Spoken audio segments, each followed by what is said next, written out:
사도신경으로 신앙 고백하심으로 9월 2일 화요일 새벽 기도회를 시작하도록 하겠습니다.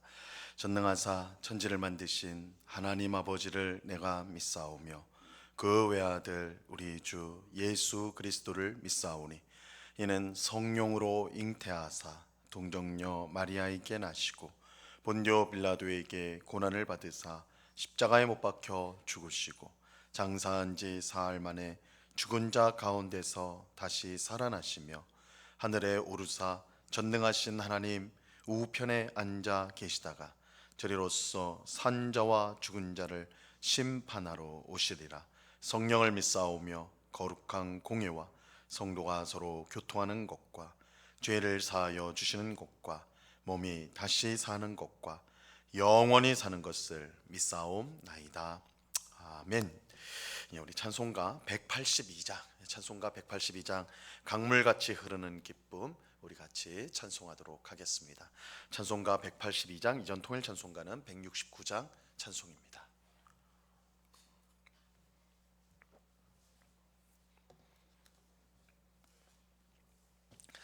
찬송가 182장을 같이 찬송하도록 하겠습니다.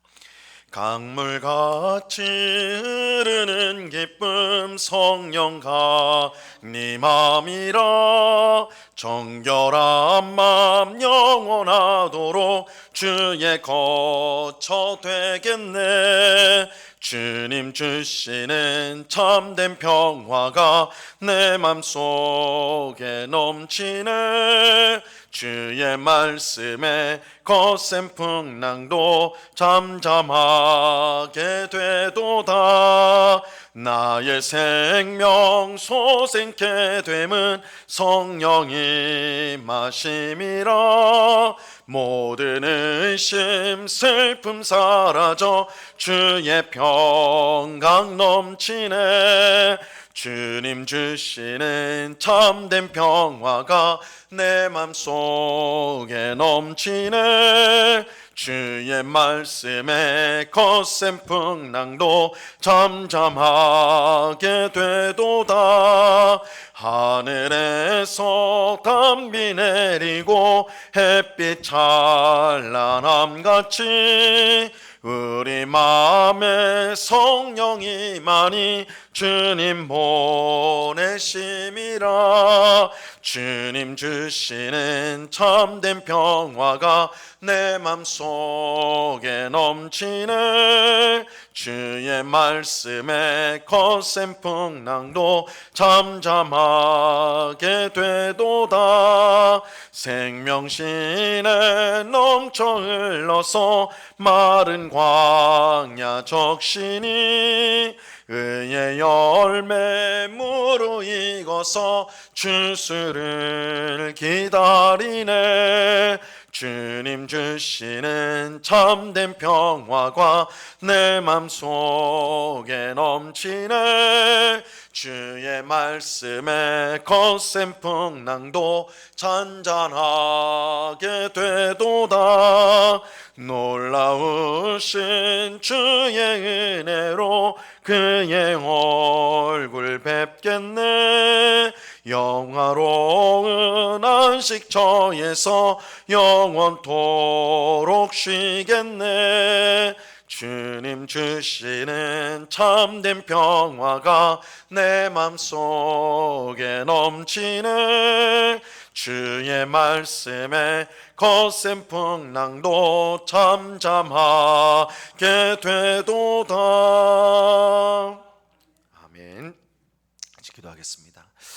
참 좋으신 아버지 하나님 감사합니다. 오늘도 저희들을 사랑하여 주셔서 단잠에서 깨워주시고 기도의 자리로 나올 수 있는 힘과 은혜를 베풀어 주시니 감사합니다. 주님, 이 시간에 기도할 때에 우리의 가난한 심령을 주님의 풍성한 은혜로 채워 주옵시고 우리의 연약한 믿음을 강건하게 하옵시고 예수 그리스도 반석 위에 우리를 든든히 세우사 이 세상의 거센 세상의 풍랑이 일더라도 우리를 넘어뜨릴 수 없고 오히려 우리가 더욱더 든든히 서는 그런 귀한 은혜를 경험하는 이 복된 시간이 될 수 있도록 역사하여 주시옵소서. 아버지 하나님, 우리가 거친 광야와 같은 세상을 살아가면서 이리 흔들리고 저리 흔들릴 때가 많지만, 또한 어떨 때는 여러 어려움들, 인생의 큰 문제들이 발생하여 우리를 두렵게 하고 또한 우리를 위협하나 주의 말씀에 모든 것들이 잠잠케 되어진다고 말씀하시오니, 주님의 귀하신 말씀이 우리의 삶 가운데 충만하여서 우리가 당하는 모든 어려움, 두려움, 공포보다 그 말씀을 의지함으로 우리가 모든 어려움들을 넉넉히 이기는 복된 주의 백성들 다 되도록 주장하여 주시옵소서. 우리가 언제나 주의 말씀을 듣게 하옵소서. 우리와 항상 함께 하시겠다는 주의 말씀, 우리를 끝까지 지키겠다는 주의 말씀, 우리를 반드시 복되게 하겠다는 주의 말씀을 우리가 항상 들음으로 우리 앞에 놓여져 있는 어려움과 또한 고난들을 넉넉히 이기며 승리하는 복된 주의 백성들이 다 될 수 있도록 주장하여 주시옵소서. 이 새벽에도 귀한 지혜를 우리에게 허락하여 주셔서 우리에게 정말 중요한 것이 무엇인지, 우리가 바라보고 추구해야 될 것이 무엇인지를 깨닫게 하여 주옵시고, 또한 우리가 마땅히 구해야 될 것이 무엇인지 알게 하여 주셔서 우리의 기도 가운데 주의 풍성한 응답을 얻고 주님의 능력과 주님의 귀하신 사랑과 은혜를 힘입어 복된 성도의 삶을 살아가는 저희 모두가 되게 하여 주시옵소서. 이 시간 주의 말씀을 듣습니다. 성령 하나님께서 밝히 조명하여 주셔서 어두운 우리의 마음 가운데 말씀의 빛을 비춰 주옵시고, 비춰주시는 그 빛을 따라, 말씀을 따라 순종함으로 기쁨으로 살아가는 저희 모두가 되게 하여 주옵소서. 언제나 우리와 함께 하시는 주님께 감사와 찬송을 올려드리오며 예수 그리스도 이름으로 기도드리옵나이다. 아멘. 우리 하나님 말씀을 다 같이 봅니다. 요한복음 16장 5절에서 11절까지의 말씀을 우리가 다 같이 보도록 하겠습니다. 요한복음 16장 5절에서 11절까지의 말씀입니다.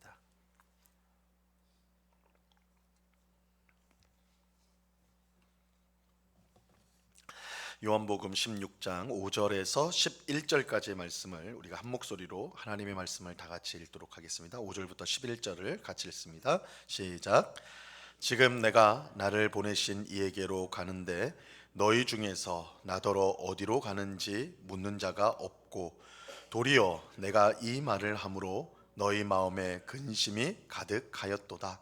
그러나 내가 너희에게 실상을 말하노니 내가 떠나가는 것이 너희에게 유익이라. 내가 떠나가지 아니하면 보혜사가 너희에게로 오시지 아니할 것이요, 가면 내가 그를 너희에게로 보내리니 그가 와서 죄에 대하여 의에 대하여 심판에 대하여 세상을 책망하시리라. 죄에 대하여라 함은 그들이 나를 믿지 아니함이요, 의에 대하여라 함은 내가 아버지께로 가니 너희가 다시 나를 보지 못함이요, 심판에 대하여라 함은 이 세상 임금이 심판을 받았음이라. 아멘. 예수님은 곧 십자가에서 죽고 부활한 후에 하나님 아버지께로 돌아가실 것입니다. 그러면 지금까지 예수님만 바라보고 따라왔던 제자들만 이 세상에 남게 됩니다. 하지만 예수님은 세상에 남게 될 제자들에게 근심하지 말라, 내가 떠나더라도 근심하지 말라라고 말씀합니다. 왜냐하면 예수님이 하나님께로 가는 것이 제자들에게는 유익한 일이기 때문입니다. 예수님은 우리의 거처를 마련하기 위해, 제자들 또한 우리들의 거처를 마련하기 위해서 하나님께로 간다, 그렇게 말씀하셨습니다. 14장 2절 말씀에 보면요, 내 아버지 집에 거할 것이 많도다. 그렇지 않으면 너희에게 일렀으리라. 내가 너희를 위하여 거처를 예비하러 가노니, 이렇게 말씀합니다. 예수님이 하나님께로 가시는 이유는 우리가 영원히 머물 이 천국의 처소를 마련하기 위해서입니다. 그러므로 예수님이 하나님께로 가는 것은 유익한 일입니다. 우리가 영원히 거할 하나님 나라 처소를 마련하기 위해서 예수님 가시는 거기 때문에 그것은 제자들에게나 오늘 우리에게도 유익한 것이죠. 근데 예수님이 하나님께로 가시는 것이 유익한 더 중요한 이유가 있습니다. 그것은 예수님이 하나님께로 가셔야 성령님을 우리에게 보내주실 수가 있기 때문입니다. 오늘 본문 7절 말씀을 보세요.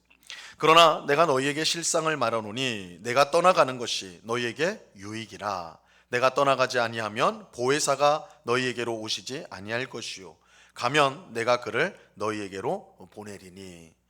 예수님이 하나님께로 가지 않으면 보혜사 성령님께서 우리에게 오실 수가 없습니다. 그 이유는 예수님께서 구속 사역을 완수하셔야만 성령님께서 오실 수가 있기 때문입니다. 예수님께서 십자가 죽음과 부활과 승천을 통해 구속 사역을 완수하실 때 비로소 성령께서 우리에게 오실 수가 있습니다. 그러므로 우리에게 성령님을 주시기 위해, 보내주시기 위해 예수님은 반드시 하나님께로 가셔야 했습니다. 그런데 우리에게 성령님을 주시는 것이 얼마나 큰 복인지 모릅니다. 이것은 성령님께서 우리에게 오셔서 행하시는 그의 역사를 통해 우리가 분명히 알 수가 있습니다. 오늘 본문에는 성령님께서 오셔서 하시는 일이 무엇인지를 우리에게 알려주고 있습니다. 8절 말씀 보세요. 그가 와서 죄에 대하여, 의에 대하여, 심판에 대하여 세상을 책망하시리라. 성령님께서 오시면 죄와 또 의, 그리고 심판에 대하여 세상을 책망하실 것입니다. 근데 여기서 이 책망이라는 말은 우리가 이제 책망이라고 하면 보통은 야단친다 라는 의미를 우리가 이제 생각하는데요. 그 야단친다는 뜻도 그 속에 있지만 어떤 일에 대해서 자세히 밝혀내고 그것을 설명하고 또 잘못된 것을 고치도록 한다라는 뜻이 여기에 들어 있습니다. 그러므로 성령께서 죄에 대하여, 의에 대하여, 심판에 대하여 세상을 책망하시겠다라는 것은 죄와 의, 심판에 대하여 자세히 밝혀내고 그것을 설명하고 또한 잘못된 것을 고치는 일을 성령님께서 하신다는 뜻입니다. 자, 이것을 이제 우리가 보다 자세하게 살펴보겠습니다. 9절 말씀을 보세요. 죄에 대하여라 함은 그들이 나를 믿지 아니함이요. 이 예수님께서 오셔서 죄에 대하여 세상을 책망하실 것인데 이것은 그들이, 세상이 나를 믿지 않기 때문이다 라고 말씀합니다. 이것은 성령님께서 오셔서 우리의 죄를 밝혀내고 고치도록 하는 일을 하시는데 그 목적이 예수님을 믿도록 하기 위함이라는 것입니다. 성령님께서 우리에게 오셔서 하시는 가장 중요한 일 중 하나가 죄를 책망하는 일입니다. 아담의 범죄 이후, 첫사람 아담의 범죄 이후에 죄 가운데 태어나서 살아가는 우리는 스스로 죄를 깨달을 수가 없습니다. 성경에 보니까 다윗도 내가 모태에 어머니 뱃속에 있을 때부터 죄 가운데 있었다. 그래서 사람은 죄 가운데 태어나서 죄 가운데 살아가고 죄 가운데 죽는데 그 환경 자체가 죄이기 때문에 스스로가 죄인인 것을 알지 못합니다. 스스로 죄인인 걸 깨닫지 못해요. 우리가 짓는 죄가 얼마나 하나님 앞에서 가증하며 또한 큰 벌을 받게 되는지를 깨닫지 못합니다. 오직 성령께서 깨닫게 해주셔야만, 우리가 얼마나 큰 죄인이며 그 죄로 인해서 얼마나 큰 심판을 받는지 그것을 깨닫게 해주셔야만 죄의 심각성을 알고 회개할 수가 있는 것입니다. 근데 이처럼 성령께서 우리의 죄를 깨닫게 해주시는 목적이 무엇이냐? 바로 예수님을 믿도록 하기 위함이라는 것입니다.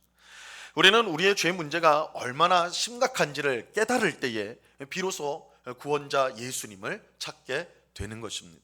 그래서 이 세상 사람들이 왜 예수님을 믿지 않는가?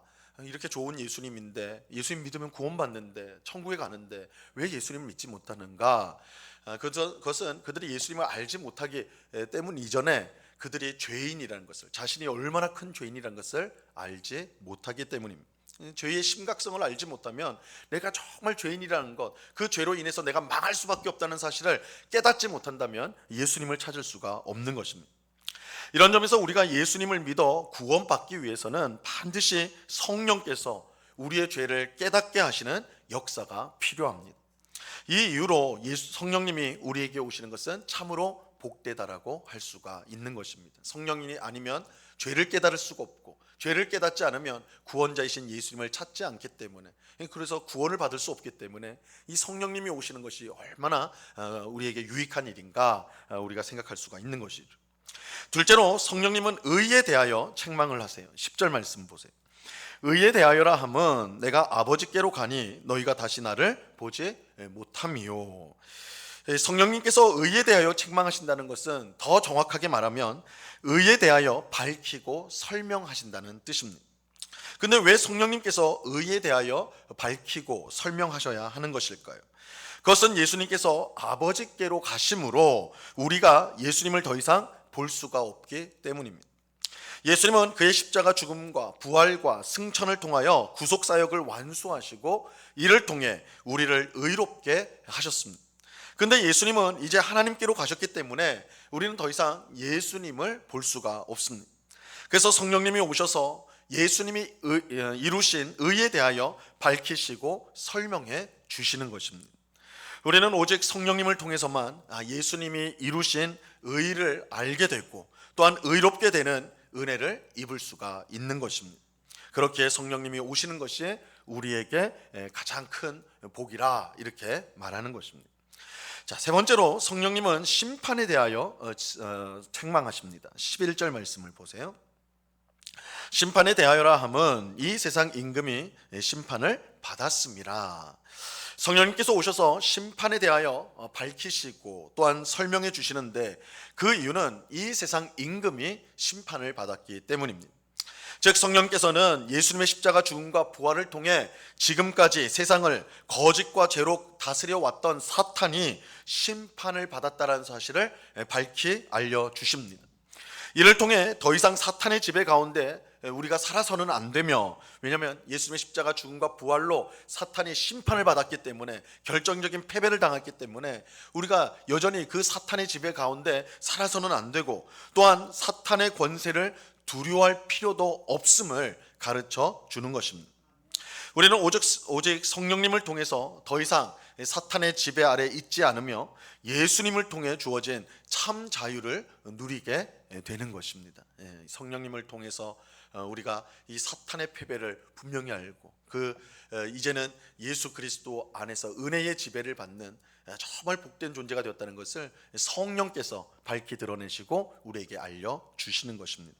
이런 점에서 성령님이 우리에게 오심은 가장 큰 복이라고 말할 수가 있는 것입니다.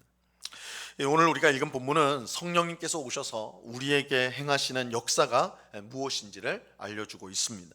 성령님이 세상에 오셔서 죄에 대하여, 의에 대하여, 심판에 대하여 밝히 드러내시고 설명하여 주십니다. 그래서 죄를 깨달음으로 예수님을 믿게 하시고 예수님께서 십자가 죽음과 부활을 통해 이루신 의를 받아 누리도록 역사해 주십니다. 사탄이 예수님의 죽음과 부활을 통해 이미 심판을 받았다는 것을 알게 하셔서 더 이상 사탄의 종으로 살지 않고 예수님이 주신 자유를 누리며 살도록 하십니다. 이것이 성령님께서 우리에게 오셔서 하시는 역사이며 또 베푸시는 귀한 은혜입니다. 이런 점에서 성령님께서 우리에게 오신 것은 가장 큰 복이며 또한 은혜라고 할 수가 있습니다. 오늘도 성령께서는 예수님을 믿는 우리 마음 가운데 오셔서 죄에 대하여, 의에 대하여, 심판에 대하여 밝히 드러내시고 깨닫게 하시고 그래서 올바른 길을 가도록 우리를 이끌어 주십니다. 우리가 이러한 성령님의 역사를 힘입고 성령님을 따라 행할 때에 우리는 하나님이 기뻐하시는 복된 삶, 또한 하나님이 주시는 풍성한 삶을 살아갈 수가 있는 것입니다. 오늘 기도하는 우리 모두가 성령 하나님의 역사로 예수님을 더욱더 잘 믿고 죄를 버리고 사탄의 지배를 벗어나 참된 자유의 삶을 살아가는 우리가 되기를 바랍니다. 이 은혜가 이 새벽에 기도하는 우리 모두에게 충만히 임하기를 우리 주님의 이름으로 간절히 축원합니다. 기도하겠습니다. 하나님 아버지 감사합니다. 주의 성령을 우리에게 보내주시기 위해서 예수님께서 아버지 하나님께로 가셨습니다. 이것이 우리에게 얼마나 큰 은혜와 복인지요. 성령님께서 우리 가운데 오셔서 우리가 얼마나 큰 죄인인지를 깨닫게 하시고 죄로 인해 망할 존재임을 알게 하심으로 우리의 유일한 참 구원자 예수님을 찾게 하시고 믿게 하여 주셨습니다. 이 모든 것, 예수님을 믿고 구원받은 이 모든 것이 성령님의 능력이고 성령님이 베푸신 은혜입니다. 우리가 그것을 알고 늘 성령님께 감사하며 찬송하는 저희가 되게 하여 주시옵소서. 예수 그리스도께서 십자가 죽음과 부활과 승천을 통해 이루신 그 의를 우리에게 적용해 주시는 분이 성령님이십니다. 우리는 성령님을 통하여 우리가 하나님 앞에 의롭다함을 입은 그런 의인임을, 하나님이 기뻐하시는 의인이요 하나님의 자녀인 것을 알게 하십니다. 주님, 주의 성령의 귀하신 역사로 우리가 하나님 앞에 의롭다 되었음을 알고 하나님의 자녀가 되었음을 알고 그 복된 특권의 삶을 살아가는 저희들 되게 하여 주시옵소서. 성령님께서 우리에게 오셔서 사탄이 예수님에 의해 패배당했음을, 그러므로 우리가 더 이상 사탄의 종이 아니라 예수님의 종이요 하나님의 자유로운 종이 되었음을 알게 하시오니 더 이상 죄에 매여 살지 않게 하시고 사탄의 지배 아래 있는 것이 아니요 하나님과 예수 그리스도의 사랑의 종으로서 주님이 주시는 풍성한 삶을 살아가는 저희 모두가 되게 하여 주시옵소서. 오직 너희는 성령으로 충만함을 받으라 하셨사오니 우리가 성령으로 충만함을 항상 구함으로 성령님을 통해 주시는 이러한 큰 은혜를 항상 경험하며 살아가는, 그래서 우리의 삶 가운데 정말 주님을 기쁘시게 하는 것으로 충만케 되어지는 귀한 은혜를 입게 하여 주시옵소서. 아버지 하나님, 이 시간에 또한 간절히 기도하옵기는 우리 성도들 가운데 특별히 육신의 연약함으로 고통당하는 우리 성도들을 위해서 기도합니다. 아버지 하나님, 수술을 받고 회복 중에 있는 우리 성도님이 있습니다. 또한 가정에서 집에서 이렇게 치료를 받고 있는 성도님도 있고 요양원에서 또한 하나님 아버지 치료를 받는 우리 성도님들이 있습니다. 우리 주님께서 이 모든 형편과 상황을 아시오니 찾아가 주시고 만져주시고 치유하여 주셔서 강건케 하여 주시고, 그래서 함께 주님을 예배하며 섬기는 귀한 은혜를 베풀어 주시옵소서. 육신의 질병뿐만 아니라 마음의 여러 가지 고통을 안고 살아가는 극심한 스트레스와 우울감과 답답함으로 또한 잠을 이루지 못함으로 고통받는 우리 성도들을 불쌍히 여기시고 귀히 여기사 하나님의 은혜로 그 심령의 평안을 얻고 힘을 얻어서 아버지 하나님, 주님으로 인하여 정말 감사함으로 기뻐함으로 즐거움으로 이 땅을 살아갈 수 있도록 주장하여 주시옵소서. 경제적인 문제, 또한 가족 간의 불화와 또한 여러 가지 인간의 문제, 인간간 관계 속의 문제, 산적한 우리의 삶 가운데 있는 모든 문제들 주님 앞에 내려놓습니다. 맡깁니다. 우리가 풀 수 없는 얽혀진 이 매듭을 주님만이 풀어주실 수 있고 복되게 하실 수 있는 줄로 믿사오니 늘 이 문제를 가지고 주 앞에 간구하게 하시고 주님의 은혜를 구하게 하시고 그것을 풀어가시는 주님의 귀하신 은혜를 경험하며 주님을 증거하며 살아가는 저희 모두가 되게 하여 주시옵소서. 아버지 하나님, 이 시간에 주님 앞에 나온 주의 백성들 기도할 때에 살아계신 하나님이 우리를 사랑하시며 늘 함께 하심을 확신하는 그런 귀한 시간이 될 수 있도록 우리의 기도를 이끌어 주시옵소서. 언제나 우리와 함께 하시는 주님께 감사와 찬송을 올려드리오며 예수 그리스도의 이름으로 기도드리옵나이다. 아멘. 하늘에 계신 우리 아버지여, 이름이 거룩히 여김을 받으시오며 나라에 임하옵시며 뜻이 하늘에서 이룬 것 같이 땅에서도 이루어지이다. 오늘날 우리에게 일용할 양식을 주옵시고 우리가 우리에게 죄 지은 자를 사하여 준 것 같이 우리 죄를 사하여 주옵시고 우리를 시험에 들게 하지 마옵시고 다만 악에서 구하옵소서. 대개 나라와 권세와 영광이 아버지께 영원히 있사옵나이다. 아멘.